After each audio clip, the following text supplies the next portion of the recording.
Hey, everybody, I am Holly Elissa and I am with, Hey, Crystal Sanford Brown. and the two of us are two trauma survivors helping each other find our way home. And I'm just really excited to be with you guys and excited to be with Crystal. We just got back from Iowa and keynoting at the Iowa Conference for the Education of Young Children. And oh my goodness, this theme of trauma is everywhere. It's Oh, everywhere. yeah. And to just level about it and co-create when we can safe spaces so we can talk about it. We can open our hearts and not be afraid of being judged. That makes such a huge difference. And each time we do this, I uh, learn so much. Crystal, what was your takeaway from that? I had an opportunity as you were speaking and engaging, as I engaged with the audience, I heard a lot of comments shared in trust. And that Mm. made me Oh, feel, that's so good. oh, yes. Um, there's a lot of hurt going on. We have so much going on in this world. And I say a child is a child is a child, no matter what country. And as we see continued dismantlement with countries over war, I'm sorry. No, you're good. Just tell the truth, It sweetie. We're with just you. hurts. It Yes. really hurts.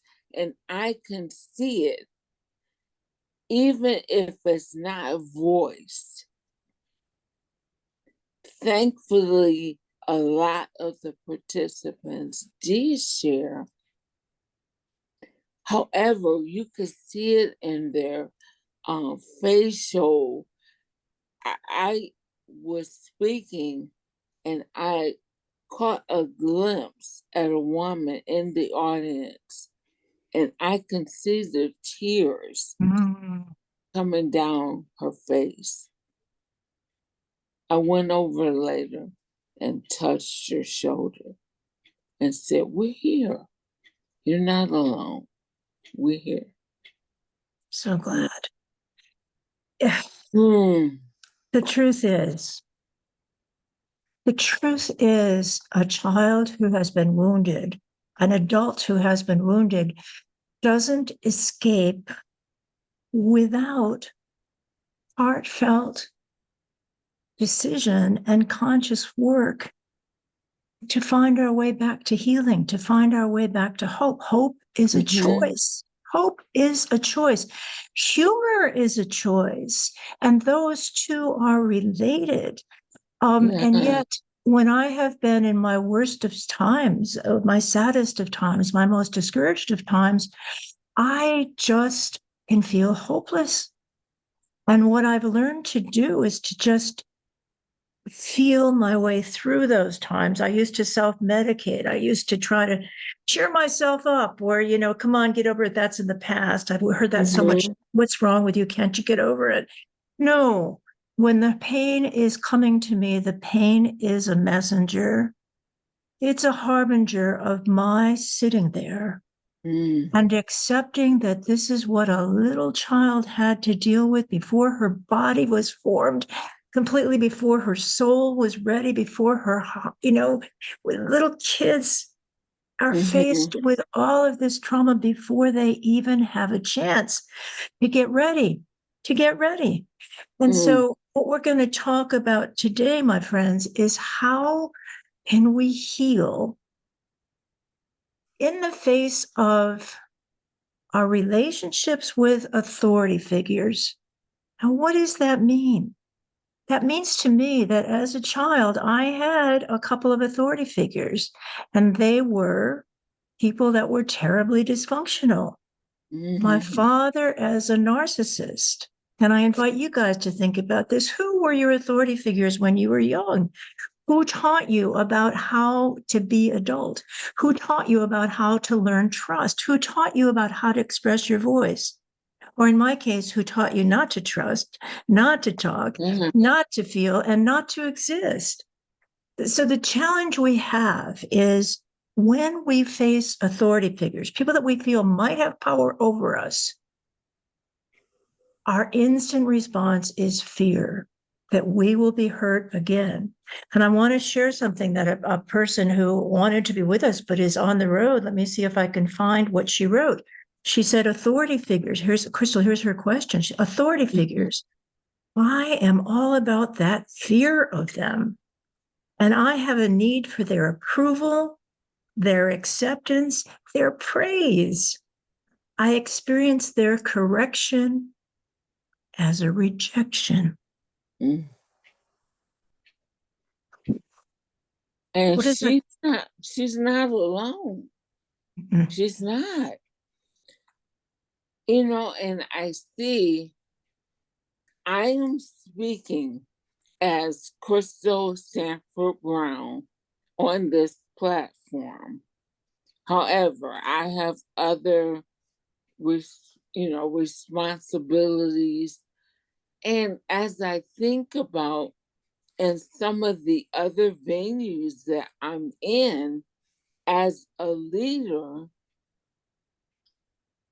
especially with children, it's a whole different atmosphere than the respect I was told to have for teachers, principals, superintendents, doctors, attorneys.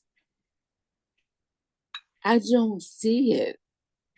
Or let me say it like this.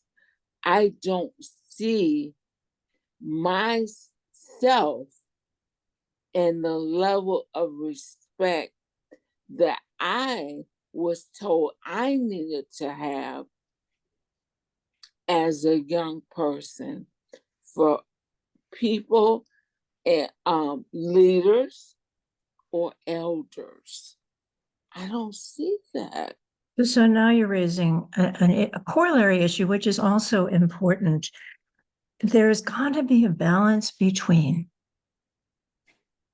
having respect for someone because she has been on earth for 90 years, having respect for someone because he is in a position of power, having respect and showing respect for someone because the person is in charge of something. That makes sense in a way to have that respect. And I can tell you from a family that was rigid about respect, rigid. I mean, the back of my father's hand would slam me across the room and I would hit the wall if I did not show the proper respect. And when my own children, who I raised to be questioning, who I raised to have their own voices, who I raised to say, yeah, I don't agree, Mom. Let's talk about it. There were times when I could feel the bile rising up in me. Ooh, this is not right. You know what I'm talking about? That anger, like, what is this child doing being disrespectful? And yet at the same time, I chose to talk myself through, look, sweetie, this is what you want. You want this child to have a voice. And how can we make it at both ends? So that there's a respect for the person who's been around for a while. But here's the other side of it. What if the person who's been around for a while or in a position of authority is abusing the authority? And there we go. There we go. And that's why I want to read this also. This is pretty powerful. These are the traits of trauma survivors, the first trait and the second trait that were listed by a man named Tony A., who wrote a laundry list book about the traits that we have when we've been exposed to trauma. And he's talking about the fact that most of us who are trauma survivors were not raised by people who were worthy of trust, worthy of respect, and yet we were taught, thou shalt respect me.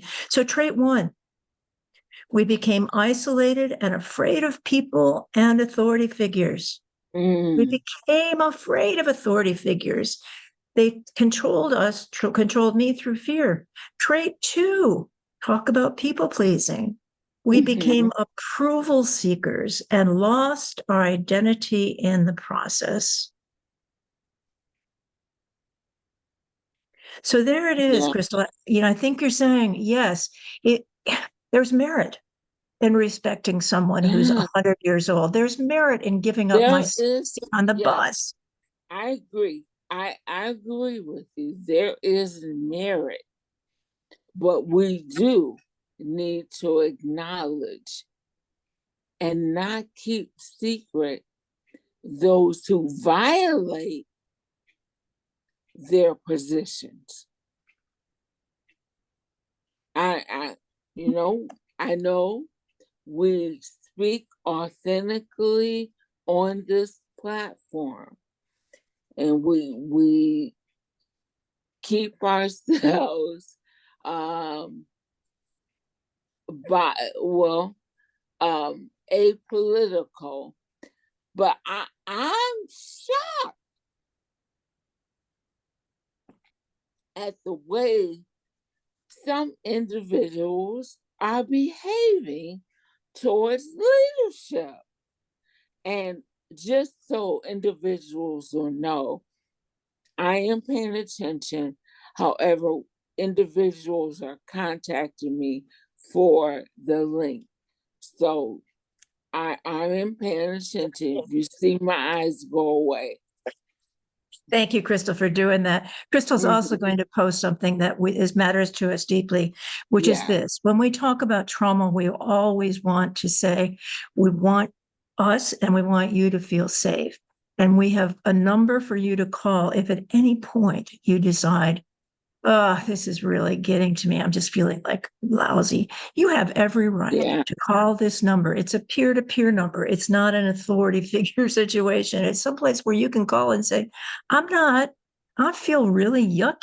I just was reminded, nobody made me do this, but I just had this remembrance of what it was like when my grandfather, whom I was taught to look up to, abused me. And I Hmm. just am getting really angry when I'm hearing somebody say we have to respect authority. That's what I was taught. And as a result of respecting authority, I ended up harmed. And so, no, I can't do that. So I think this is great. And Crystal, I think you're also saying, what are the authority figures we all see? By Right. the way, here's the Crystal. Want to tell us about this number where people can call? Sure. I have shared with you infographic, and on this infographic, as I previously stated, we are two trauma survivors. We may say something that triggers you, or I may say something that makes you feel a little uneasy. We understand. We are not offended if you have to go off screen or if you have to take a break. But here is a warm line number that's available 24/7 in the US. I should say most places in the US. And as advocates, we're working to get it in all states. However, this 1-800-643-7462 number is available for you. So again, 1-800-643-7462 is a warm line. And some of you may have heard of hotlines. This is not that. No judgment. There's individuals who have a large amount of experience dealing with trauma survivors who are available to be there for you. And they're also usually fellow travelers, trauma survivors ourselves. It's a peer line of people that have experienced this. So our bottom line is, my friends, we want to, with you, co-create a clearing here where you feel safe. And here's one of the things that will help. You've got this number. Please use it. And there are other things too. I want to jump back to this tough issue of respecting authority that is not worthy of respect. I want to tell you that and I'm not alone, one of my responses to the abuse, neglect, arbitrary and capricious way in which authority was used when I was growing up, my response is not to trust an authority figure. I am what psychologists and I call myself authority counter-dependent. You might identify with that. Authority counter-dependent is somebody who does not automatically trust someone because of the person's title, because of the person's years, because of the person's status. No. To me, that authority figure has got to prove that she's got something to tell me. If she does, I'm going to listen. I will get on the bus or in an Uber and learn from the Uber driver or the bus driver if I feel like this person is being authentic and telling me her truth. I'm going to listen up. That person becomes an authority figure, not above me, not beneath me, but equally worthy of listening. What I don't trust, and I want to invite our listeners, is this true for you too? When someone comes in as the authority, what expectation do you bring to that person? And as the traits indicate, we sometimes feel like, wait a minute, this person's got power over, and people with power over can abuse, neglect, harm, destroy, annihilate. So what's my choice? My choice is to people please. People pleasing comes from a place of my false self.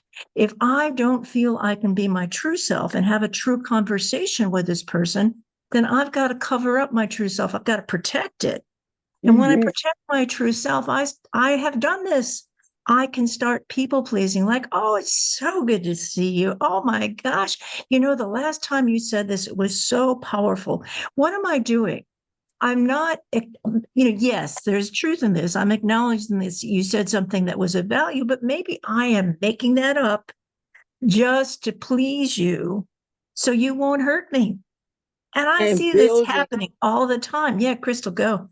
Building a mountain of poop. That's Thank what you. you're doing. Stinky, stinky, stinky poop, because it means I'm not, No. It's just a matter of enduring rather than living in the moment. And the point for me about being a trauma survivor is, honey, I want to live in this moment. And what does it take to live in this moment? I got to be real. I've got to be able to speak my true voice. And if someone who's an authority figure is intimidating, then I can't speak. Now, here's what I've observed.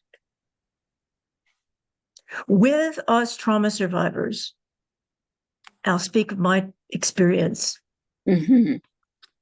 I learned that nothing I could do would be safe. There was no way I could be safe in the presence of a predator, in the presence of a narcissist, in the presence of a person who was psychotic. So I could never bring myself to those relationships. So I developed this whole image management personality, which Carl Jung calls the false self. And that is no way to live a life. Yeah. Here's something that's helpful, though. I had an instinct inside of myself, and I believe we all have this soulful instinct, Crystal. I'm going to ask you about it. The soulful instinct is I could tell when someone was trustworthy. I could tell in my heart, in my body, in my soul, when somebody like a teacher was not going to smack me across the room.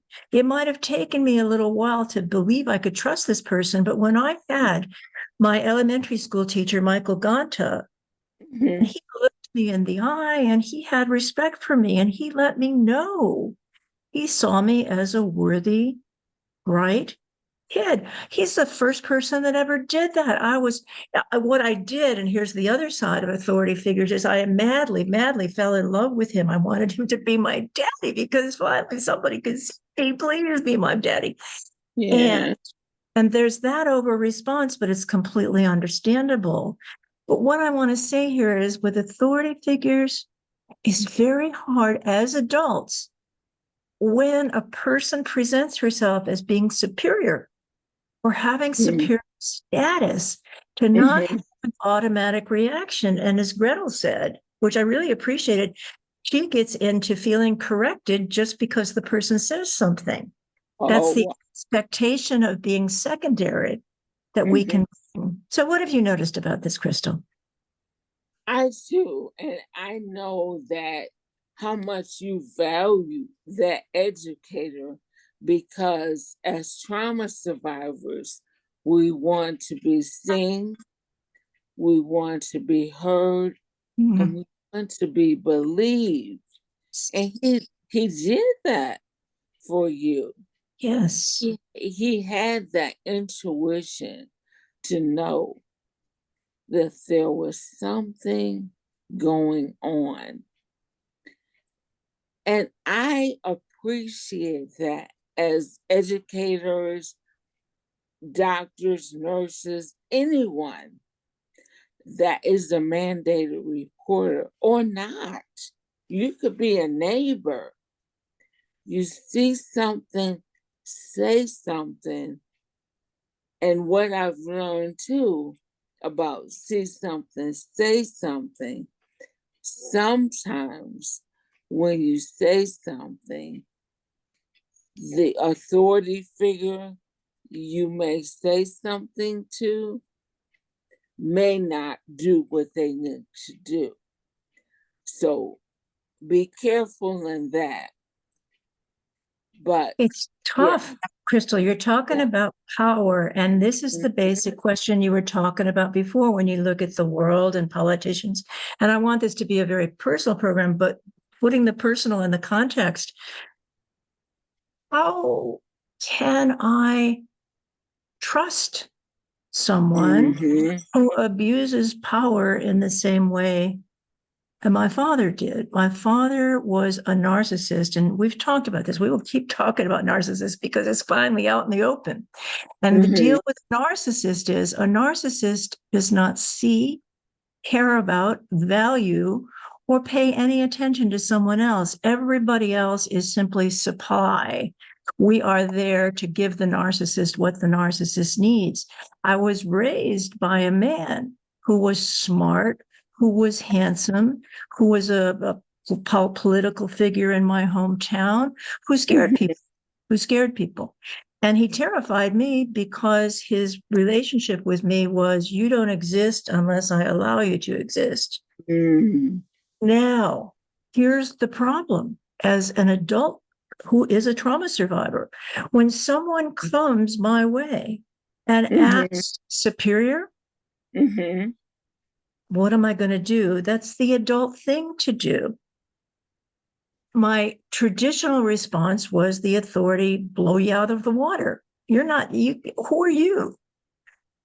That is not necessarily the healthiest thing I want to do. What I want to do is establish somehow an honest relationship with this person so I can find out what this person can offer.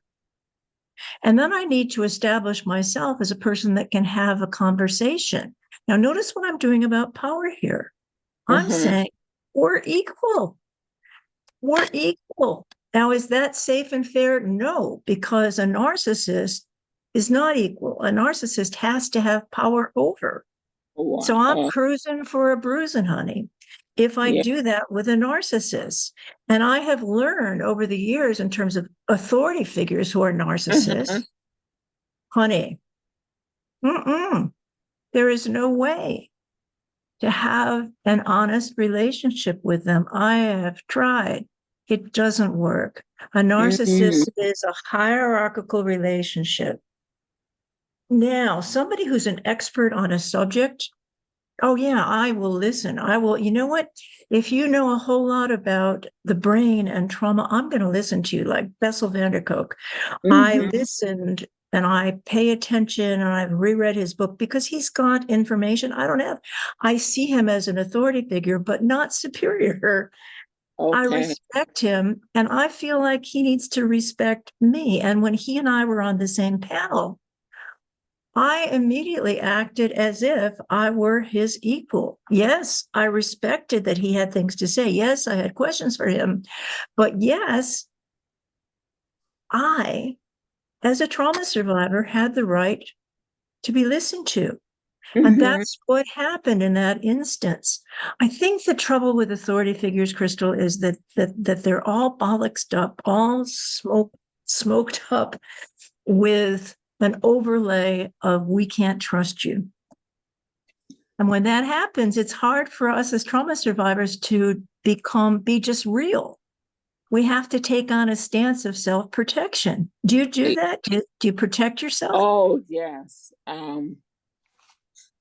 Oh my goodness.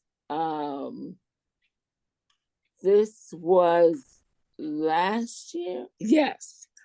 Mhm. Last year I had surgery on this hand I and remember.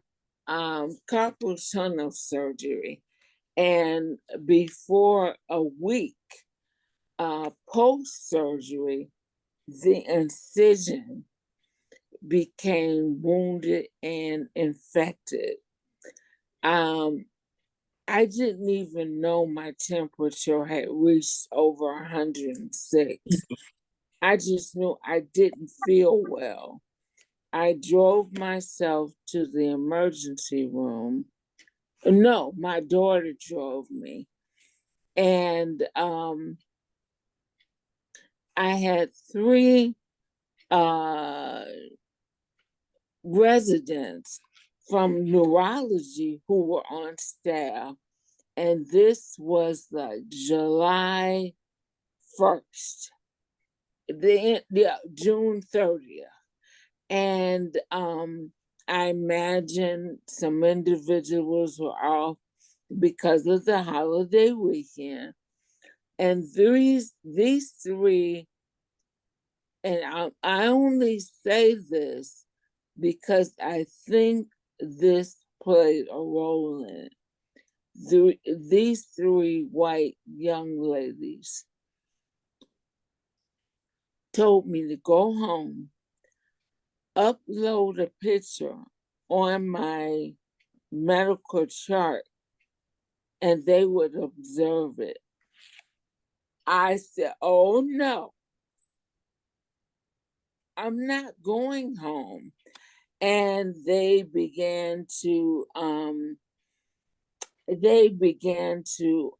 was harassing. Like, get out of here. You're taking up a bed. And when I advocated for myself and said, I am not going home with my hand like this. And yeah, you may have gotten my temperature down, but I'm sick. Turned out I had onset sepsis. Oh, If that's so I had serious. gone home, That's a killer. That's a killer. right? Ah, So again, not wanting to disrespect their role as residents, almost full physicians, but I knew my body. How did you handle that as an attorney? But I want to first say thank you for speaking up for yourself and thank you for believing your true voice. I believe Mhm. what heals and solves many problems for me as a trauma survivor is exactly what you did, which is to own my truth and state it in the moment. Mhm. I I have used my voice as an attorney when I've needed to get attention because people were not paying attention. And I became in part an attorney because I was so tired of being looked at as this 20-something-year-old woman who was a model. And they were looking at me as somebody who was a runway person. And so they could just dismiss me as a body. So when I became an attorney, trust me, part of that was because I wanted to have authority as a woman, as a young woman. And it worked to a certain degree. But I have had this situation. I think I wrote about this in the book. It's just classic because it was dealing with authority. It was dealing with a doctor. And I will say this briefly. Doctors can scare the bejesus out of anybody because they have life and death. I mean, those three interns could tell you, get out of here, and you could have gone back and died. Okay. And you wisely listen to that inner voice. Be still and know what the truth is from the inside. That's where the divine lives in us. So for me, sweetie, I was like called back, and I was often called back because I have and I don't mean to offend anybody. I'm just going to tell you the truth. I have fibrous breasts, which means that they often show up in mammograms as well. Something's going on here. So I'm used to this. But I get called back and they do a second mammogram and they can't find anything. And they say, go ahead, see you next year. With this situation, I got called back and I went back and I had one test done. And then I had another test done and the hours were going by. And I take care of myself as a trauma survivor. I know you do this too. I either take somebody with me. So if I get into my traumatized state, which means 90 to 95% of my executive function loses its capacity, and I need someone to speak for me or to take notes for me, I usually take somebody with me. But I thought I've been here before. I'll be okay. But as the time went by, and no one can tell you, there it is, keeping secrets. That's another scary thing, right? So none of the assistants can say, you're okay. No, I kept being kept there, which suggested something was wrong. So I took care of myself and I took my iPhone and I started connecting with people. I said, my friends, I'm really scared. Get you love on me, and I meant it. Just, connect with me, give me some love because I'm in the hospital. I'm not getting information. People are looking at me and they can't say anything to me. And I'm scared. Now, number one, as a trauma survivor, don't talk, don't trust, don't feel. I'm talking, I'm feeling, and I'm trusting to say all those things. Good for me. So I'm feeling better right there, sweetie. But what happens is, the ping, ping, ping, ping, ping, ping, all like responding, and I'm taking heart and I'm getting my energy back. And people are reminding me of traits like courage. They're reminding me of you can speak up for yourself. Tell them what you need. You have that right. As this was happening, and I'm reading all these ping, ping, pings, in walks the doctor, and I don't immediately look up to him and respect his authority. When I do see him, he's rolling his eyes. Now, we all know what rolling your eyes means. It means, you have messed up, little person. You are beneath me, and I don't like what you're doing. You're disrespecting me. You are dissing me. And So he rolls his eyes and looked down at his technician and said, well, I guess we haven't seen this before. And I knew he was saying, however he was saying it, that I was not giving him all due respect. And I went to the same place you went to when you had sepsis. I went to the place inside of myself and I looked up to him and I knew what his name was going to be. I said, Dr. B, I'm Holly Elissa Bruno, and I am scared. In fact, I'm terrified. I'm terrified because I have been here for 2.5 hours, and I understand no one can give me feedback, but this is the longest I have been kept. And I'm wondering, are you discovering something that's wrong?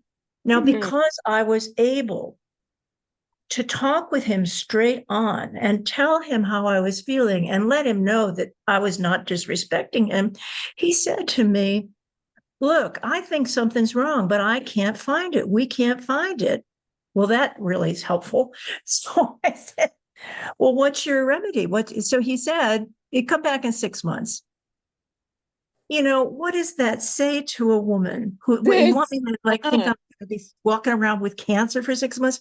So I say to him, Dr. B, I would like to ask you, Is there any other test you have not done that you would be willing to do that would give us the data today? Because honestly, now again, don't talk, don't trust, don't feel. I'm feeling, I'm talking, Mhm. and trusting Mhm.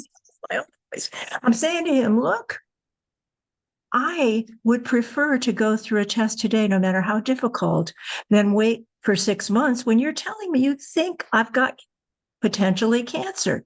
I don't want to Mhm. sit around with that. I would rather face it today. So I could see his brain working. Trauma survivors were so good at watching all the nonverbal stuff. Oh, I could yeah. see his brain working behind his eyes. And he said to me, well, you don't want to do it. I said, wait, tell me what it is. They talk about something called a rolling MRI. And all I'll say to you is like it's a rolling pin. And I said, so he said, you don't want that. I said, wait, let's talk about it. He said, it's really painful. And I said to him, how does the pain last? 5 to 10 minutes. I said, I want to do it. I want to do it. I can endure. I mean, I'm a trauma survivor. I don't want to Mhm. go through pain again, but I was smacked around. I was incested. I know pain. And I know if there's a terminal time frame, I can get through it. I don't Mhm. like to dissociate from my body, but if that's what I have to do, I'll do it. So I convinced him that I wanted to go through that. And I'll just end the Mhm. story with that. It turned Oh, out yeah. that he was able to get into to see where the part where he thought that there was some sort of a lump.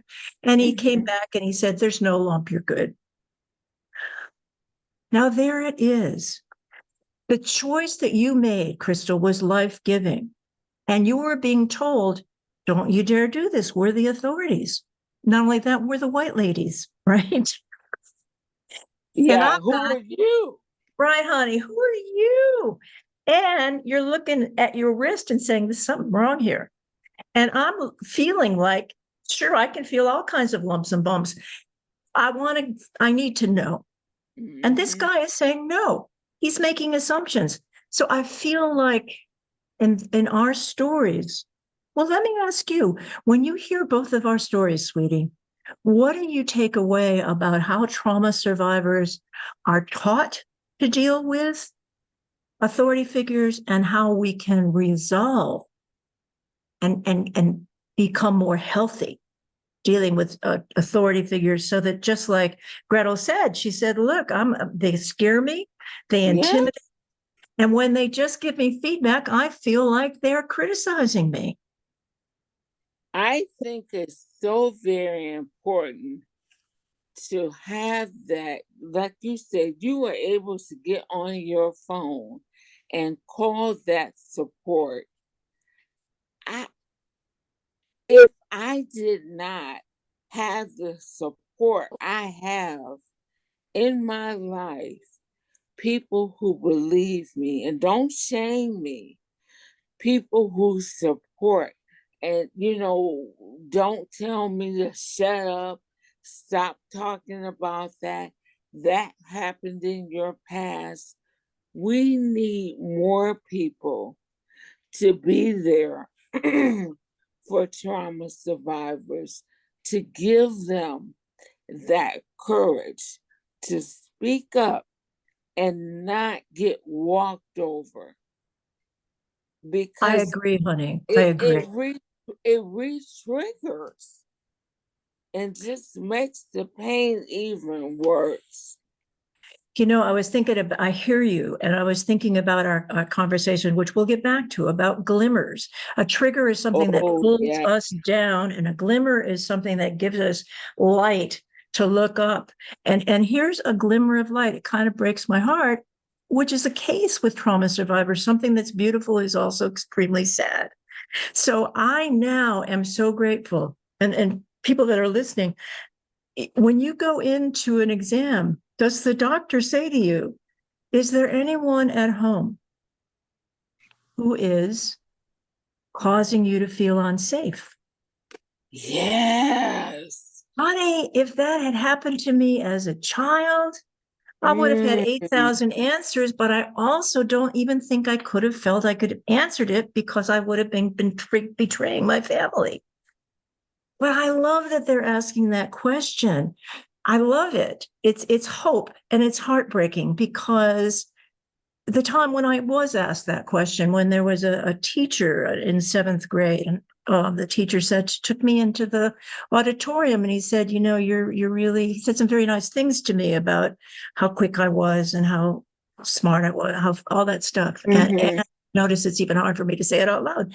But he said these really great things I'm not used to hearing. And he said to me, but something is really going on. It must be going on at home. Something is happening that you're so tight and tense and need such control. He nailed it. And in that moment, I went inside myself. And instead of going to the place inside of myself that I have now, that it would allow me to say, Dr. Bindman, I'm Holly Elissa Bruno. And no, with this man whose name was William Munsey. I remember this from like 50, 60 years ago. I said to him, oh, nothing's wrong. Because I was so afraid that authority figures in my family, when I went home, would punish me. In fact, I had a vice principal who I came to hate, and with good reason, because he was an addict. I didn't know that at the time. He was an alcoholic, but he would call me in to make example out of me. Other people doing the same thing, but this man would call me in, and I would explain to him, I was already becoming an advocate for myself. I would explain to him, well, look, this is the agreement we had. This is what we were doing. We were within the boundaries. And so I don't understand. Help me understand why you're calling me in, why you particularly called me out. And he said to me, whether you're right or wrong doesn't matter. I've already called your father. What? That meant he and my father were both abusers, predators. As soon as this man, who was an authority figure, called the authority figure, I knew the minute I got home, I was going to get pounded to a pulp. This is the same man, Crystal, that said to me when I was in seventh grade, he said to me when I had to get all A's. I couldn't survive, get punched around for that. So I had gotten a B. And I went up to the teacher and I said, why did I get a B here? I think you gave me an A. And she said, no, you didn't do the paper. That's why your whole A dropped to a B. I said, no, I remember what you remarked on the paper. If I can find the paper, I'd like to bring it in. She said, you come in and I'll have the vice principal here. I came in, I had the paper. I showed that I had an A on the paper. She had given me the B wrongly. And what did this man say? Same man. He said, this was dealing with authority figures that were totally arbitrary, capricious, narcissistic, cruel, and abusive, and in this case, sadistic. He said, you don't get it. You don't get it. I'm looking at him like, I get it. I got this grade. What's going on? What don't you get? And he says, I back my teachers no matter what. Ooh. And what he said to me in that moment, Crystal, told me about authority and justice and injustice. And something in me said, I will one day discover what justice is and how we can exercise it differently. You know what? You've got to have seen this too. And that this is the challenge. How do we become mature around an authority figure who's abusing authority without falling back into what Gretel very beautifully said for us? I feel like I'm being judged. I'm unsafe. I feel like I'm being criticized. I feel like this person is one-upping me. When we run into that, how can we maintain our dignity as trauma survivors and not get tripped back into feeling like the little girl that's going to be more and more trauma abused? Now, before I answer that, was that your door into the legal field? I believe it was one of the many doors where I said, where I knew in my soul that life was meant to be kinder and more loving. And every time I would brush up against something that was so cruel, and Mm-hmm. suggest, I would ask, what's going on here with justice? How can this person be just? And then I was right, like 3, 4 years ago, 5 years ago, I was invited by Exchange Magazine to write an article. And the editor said to me, "You tell the truth. I don't care if we lose readers. You tell the Mm-hmm. truth." And I wrote an article called "Upon Seeing." Choosing hope in unbearable circumstances upon seeing children in cages. Now, there were authorities in this country, which I used to really love for its freedom, promise of freedom that it offered, authorities who were separating babies from parents, throwing babies into cages, neglecting babies. I could barely handle that. I could Mm-hmm. barely handle that. I mean, there it is, Crystal. This is when an authority is being arbitrary, sadistic, capricious, cruel, and using the power in a way that harms children. What on earth do we do with that? Trauma survivors have this real sense, I believe, Crystal, of injustice and setting things right. You do. I know Yeah, you yeah. I many a times, and one sticks out that was so entrenched that it impacted me mentally and physically. I was being bullied and harassed on my in my place of employment. And the person was another African American woman. And I even had other African American individuals who worked there, but they weren't in the small group of um, diverse leaders. You two just need to figure it out. You two just need to get it together. Let it roll off your back like oil on a duck. And every single day, this woman, I was her target. There was sexual harassment, racial harassment, religious, education, everything. And I had someone who was really high up in HR, an attorney.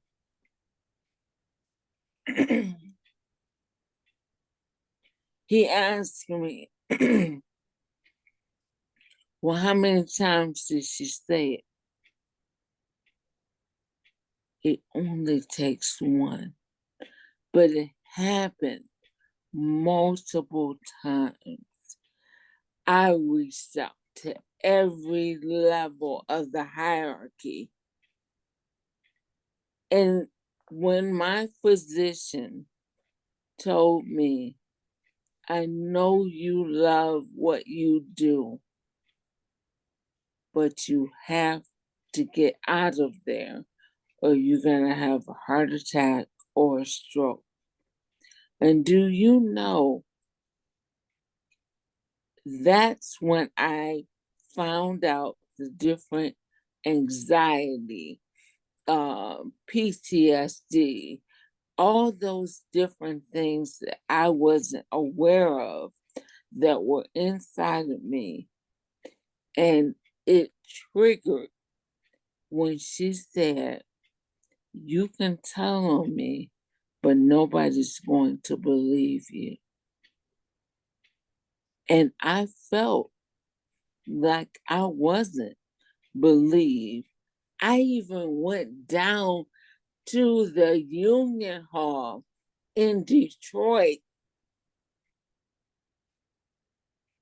and they're like, "You came here?" Yes.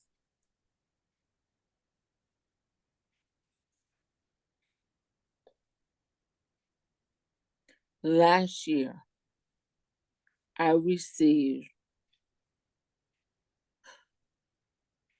an apology from the chancellor who said, "We are so sorry that we didn't believe you."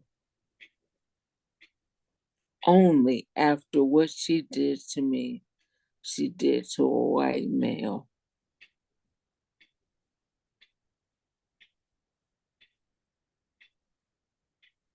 Now, what you've just described, and I thank you for your courage and your honesty and your directness in saying, was obviously so painful and wrenching.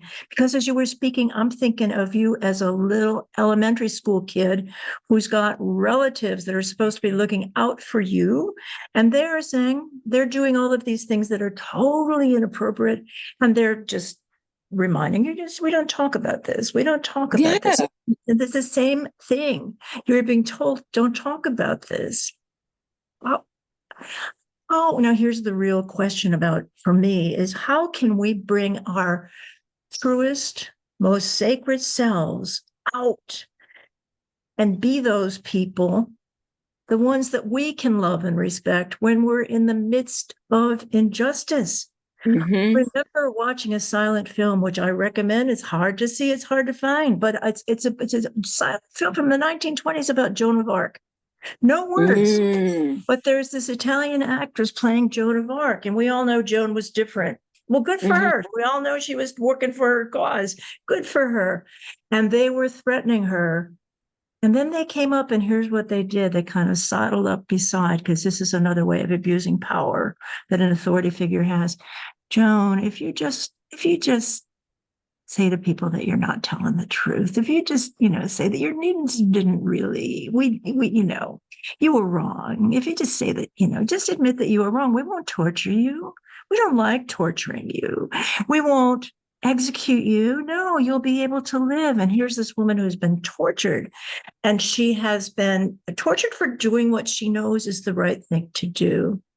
And in the moments that her face, because she can't use words, in the moments that I can watch her face and these men just coming up to her, it could have been women too, which is your situation, coming up to her and saying, well, if you just do this, we'll give you a Right. real break. I watched her almost agree. And then she went deep. And this is maybe what trauma survivors do. She went deep beyond the sorrow, beyond the rage, to the place of sacredness. And she said, no, I am doing what I'm on earth to do. Yes.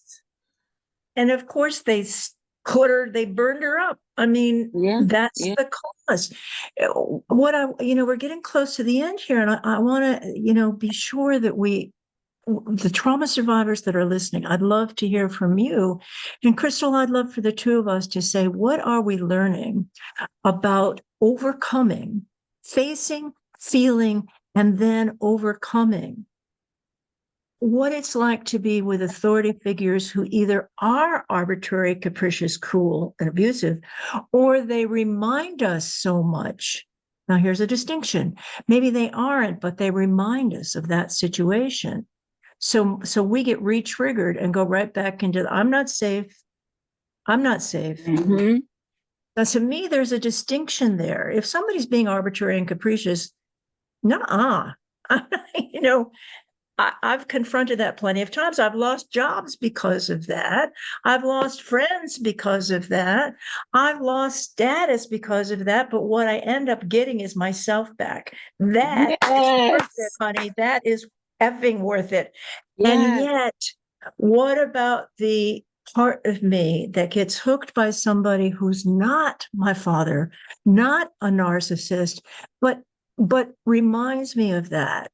And here's what I've learned, and I want to ask you, because I'm projecting my past, my painful past on this moment. And here's what I wrote a book about this. It's called Giving, basically something about giving ourselves second chances.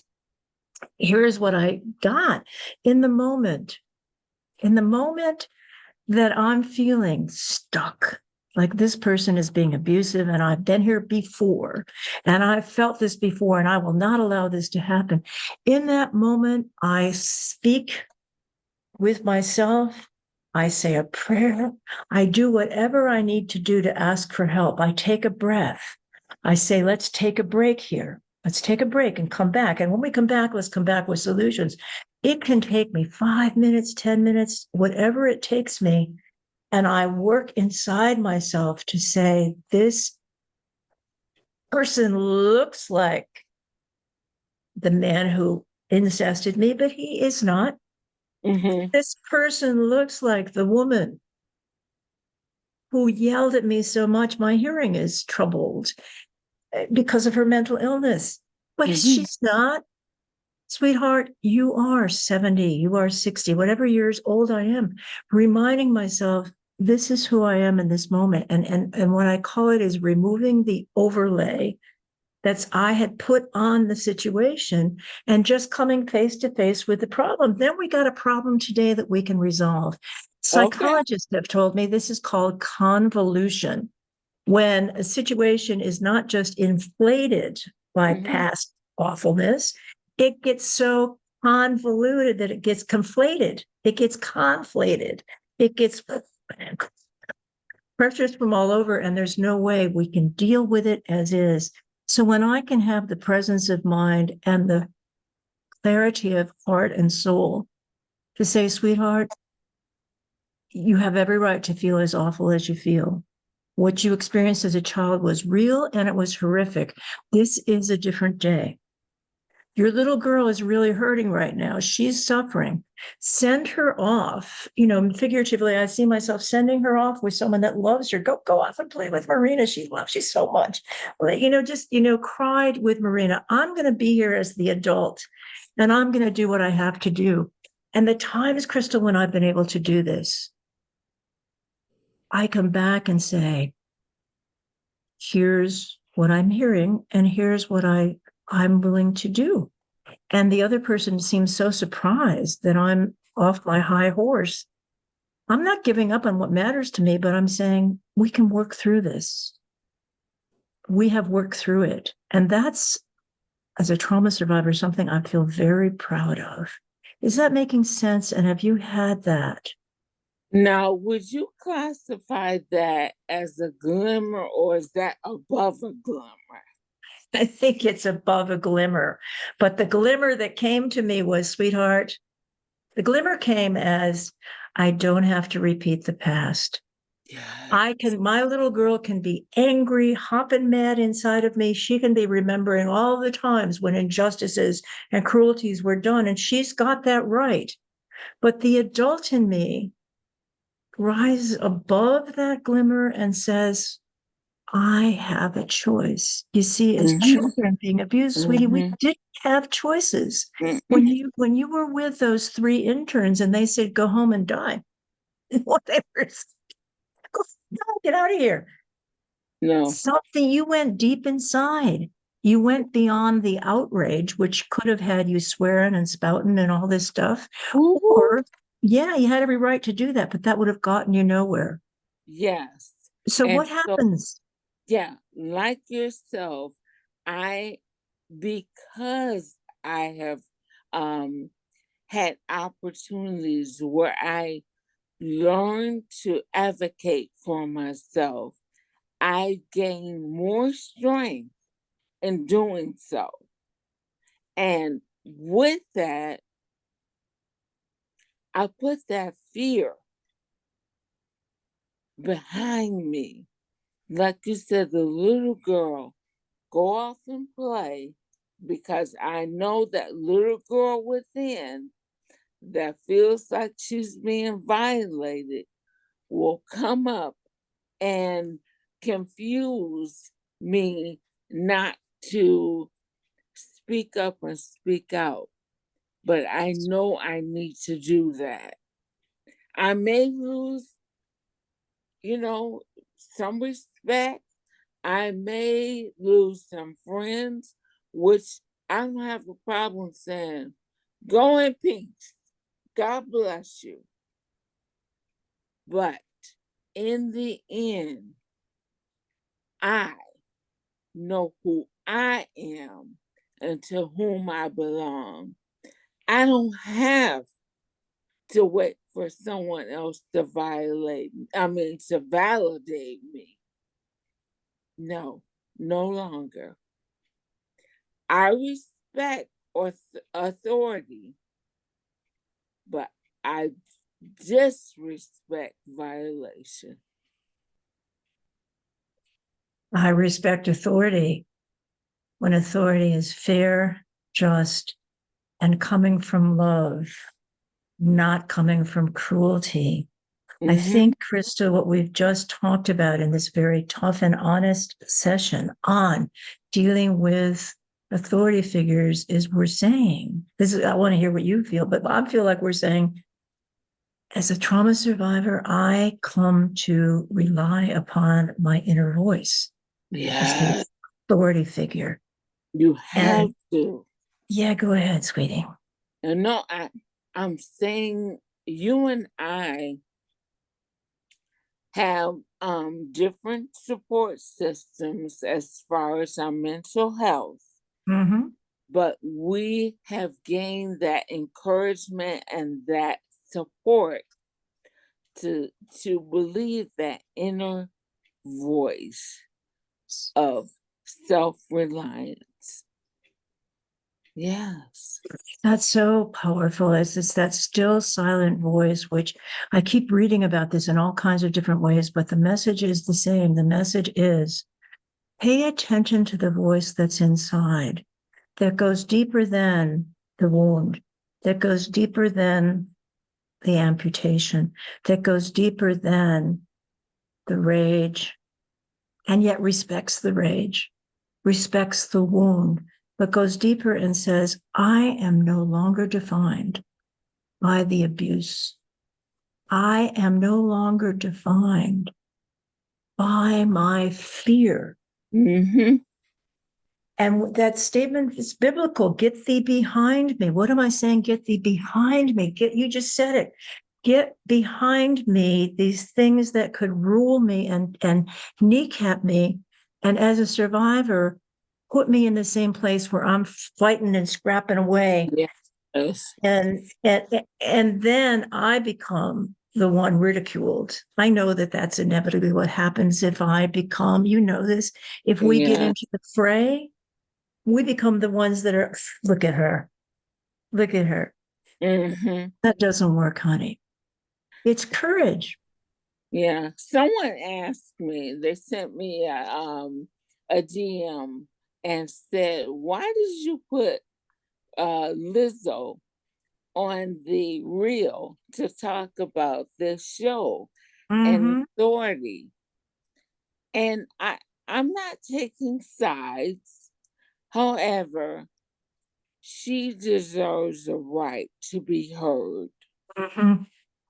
And as she's being spoken about, being criticized for coming out about her sexuality and being, ridiculed, give people an opportunity to share their side. I say it's three sides to every story: their side, your side, and the truth. So, as a leader in her field, as a leader with her dancers and musical group, I pray it gets worked out. Nobody deserves to be used or violated or ridiculed or shamed on either side. And yet, Crystal, I hear you, honey. I'm glad you raised this. Lizzo was one of my people too. And I know. I was like, I love her. And then I heard all this stuff. And I went into my attorney mentality and I said, got to get a chance to get both points out here. Mm-hmm. And the other thing I went to was that that deeper voice inside myself. And I said, you know what? Leonard Cohen, who wrote Hallelujah, Hallelujah. He said, the real purpose in our lives isn't to set goals and achieve them. The real message, purpose, mission in life is to present ourselves to the world imperfect. And I'm thinking, Lizzo doesn't have to be perfect. If she's done something that's untoward, she can make amends. She can apologize for that. But in the meantime, she has said so many things that I use. Like, for example, if he don't love you anymore, just walk your fine out the door. Sure. That's so true. If Good. somebody's rejecting you, just walk away, Renee. So a lot of other people, like, you and I, Crystal, talk a lot about is it wise to use Dr. Zeus when Dr. Zeus had 4 racist books at least and other stuff. And yet when he says things like the cat in the hat, which you dress up as the cat in the hat, he's Fully. imperfect and Yeah. he's got things to say. So it's not this, that's another thing. Sometimes trauma survivors can be driven, I'll speak of myself, driven toward perfection, driven toward bilateral. It's either perfect or it's nothing. Mm-hmm. And Lizzo, if you messed up, honey, apologize, amend. Apologize. And I commend her Mhm. as a full figure woman. You tell it, girl. Me too, honey. I'm I, getting up here with my full figure. I commend her when Yes. she came out in 2015 with a song that gave a voice to full figure women. Mm. And it made an impact. Some of the merchandisers, stores stopped saying plus size, full figure. They changed the terms. What did they change it to, sweetie? Some of them now have women, or they what was it? I know Target changed theirs, Good.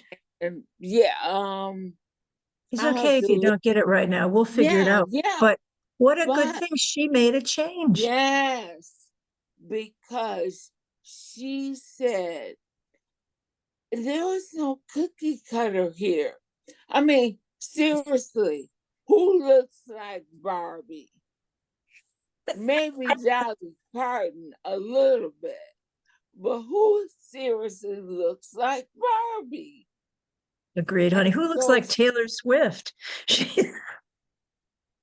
well, she's getting a lot of play now with this new guy friend, but And she's I got some wish her great well. messages too. But she's got this perfect body. That anyway, back now we can got other topics we can talk about. So my friends, Yeah, we love you so much. We're glad you're here. And if, like, I'm looking, I'm not seeing comments from people, but if you've yeah, commented, and we will get back to you. Um, yes. yeah, and we'll see you next This Monday. Go ahead, Chris. this will be uploaded. We will place it on both of our Facebook pages and our YouTube pages. I just have one request. When you go to our YouTube pages, like and share. By the end of this month, we're hoping to have 1,000 subscribers to each one of our pages. That's not a lot, but we want the voice and the message to be shared. Not that we need brownie points. Believe me, we don't. But we have a message for individuals who are hurting and who have not released. We want to help them. So please like and share. We appreciate you. Because we're going to do our hair toss, check our nails. Baby, how you feeling? Feeling good as I feel. We're telling the truth here. Thank you, Lizzo, for that. God bless See my everybody. Thanks nails? for, oh, yeah, no, girl, I ain't got them, but yours are always good, honey. All right, my friends, we'll see you next week. All right. Yeah. Love you, Crystal. Mwah. Thank you so much, sweetie. I am Love you. stopping the recording as soon as I can see without my glasses where the record, silly me. We got it. Recording, chat, poll, stop, reactions, recording. Got it. Um, I can go right here. Pause recording. No, stop. It's usually down here. Guys, forgive me. Participants, polls, chat, Look share at more. screen reactions, apps, whiteboards. I'm just going to go up here, Crystal. I can usually do it down here, but I'm going up here and it says stop recording. I got it. There you Thanks for listening.